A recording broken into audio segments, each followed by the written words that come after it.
తొక్కినావు కదరా. తొక్కేసినారా? ఎవరో చేతబడి చేస్తున్నారా? మరి ఇప్పుడు ఎలా రా? స్వామి దగ్గర పోదాంపా. పదాంపా.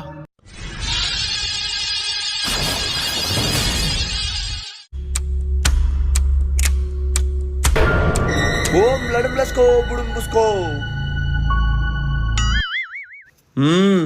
స్వామి మా వాడు చేతబడి చేసిన నిమ్మకాయ తొక్కినాడు స్వామి. అయితే ఇంకేం చేయలేం. ఇంకో దారి లేదా స్వామి? ఒకే ఒక్క దారుంది.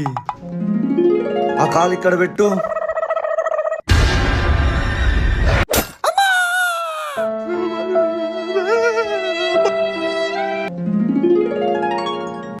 ఈ బ్యాగ్ ఏందో ఏడబక్క పడింది, అన్నీ పడిపోతున్నాయి.